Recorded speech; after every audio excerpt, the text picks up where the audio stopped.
Alright, today we'll be tearing down a mid-70s DT250 motor, and we'll pull the head off first, the cylinder. We've got the reed assembly here, the reed valve assembly.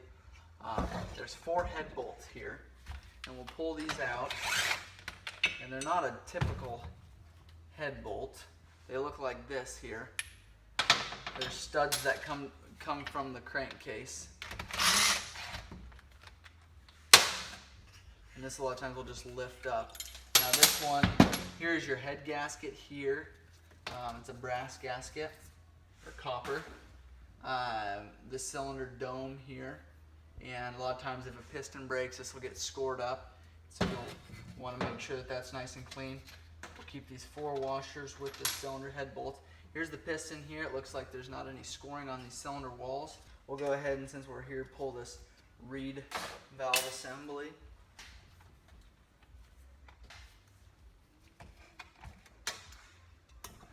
It's pretty common to have to replace the pedals on a reed valve. That allows the air fuel to flow in from the carburetor. These pedals here, you don't want any kind of gap there. You don't want them broke off or bent up. There's the reed cage. We'll finish pulling this oil line screw. And it's a banjo bolt, like that, which means it's got a hole through the center, hole through the side there. Pull that cylinder right up. Like I said, this one looks good. We'll inspect it a little bit more and measure it, make sure it's not out of round, but no scoring on this. The piston looks really good, which is unusual for a bike this old. And we have side dikes here, and you can kind of just pry out. Grab the circlip, pry it. It looks like that there. So I just pull on the side of it and kind of twist in the way that it would loosen it up. Now you just push on the piston pin to bring it out. This one's more than likely been sitting for some time. The bearing in here may have just froze up a little bit. I'd probably replace the rings if you were going to do anything there. Now what we'll do is pull the stator cover here and the sprocket cover, and we've got a put something here to hold this motor up so we can see a little bit better. 5mm Allen bolt all the way around. Sometimes on these older machines, they're rounded off at some point when this cover was removed. So I went ahead and loosened all of them and took a couple out, just for time's sake.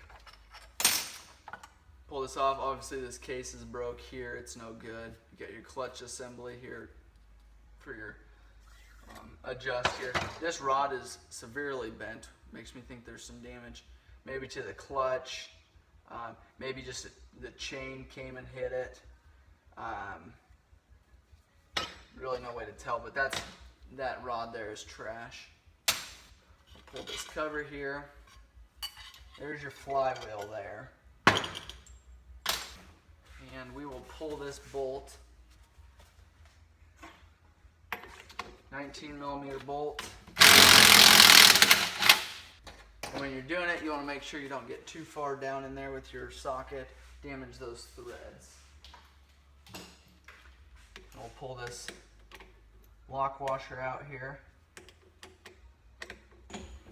and thread it in. So the puller looks like this. Exterior threads, this bolt will push down onto the crankshaft. Now you want to make sure that you get it on here snug. And this is reverse threaded, so keep that in mind when you are buying the puller and putting it on. Reverse thread, you want to make sure it's completely seated down.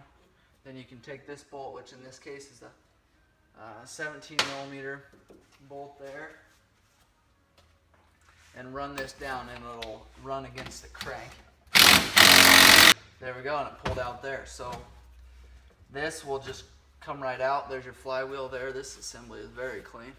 Then you can just unscrew this. Remember, it's reverse threaded, so spin it off the way you'd normally spin a bolt on. There's your stator assembly.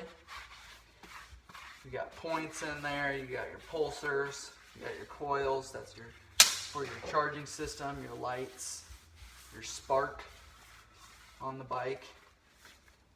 And this is 3 Phillips screws to remove that. Looks like we might have this wire running through here. There is your stator. Pull it right through that case there. Pull the ends through there. There's your stator. So 3 Phillips bolts holds that in. Alright, now what we'll do is take and pull this sprocket, which this nut here is loose, which is why they put these lock washers on there. So this replace these washers every time, because after you smash them once, a lot of times they'll just break if you smash them in the same area. So this sprocket is bad. Gear shifter there.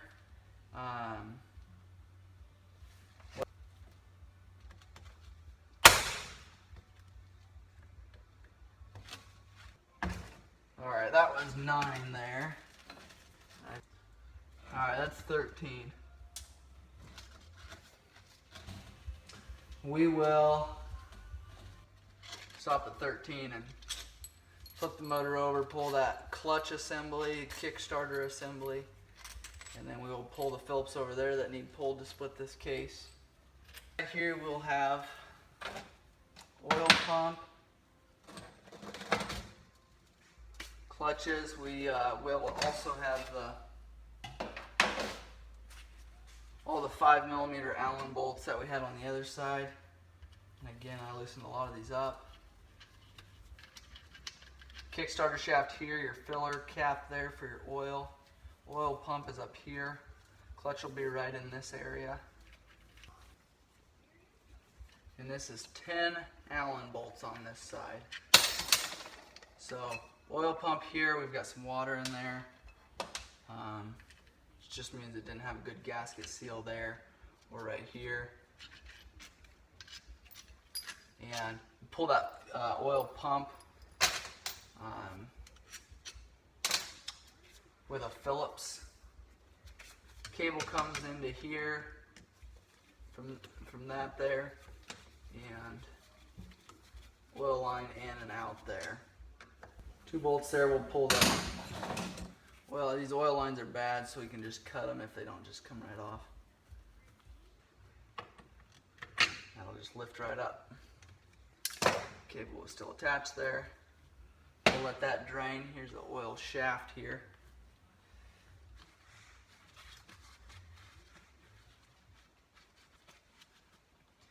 And I'm going to put this down, and there is your clutch assembly there. There's your oil pump gear here. Here's your crank. And there's your crank there in the center of the gear going around it to drive your oil pump. That's connected to your clutch basket. You got your kickstarter here, your gear shifter here. So we'll remove the clutch, kickstarter,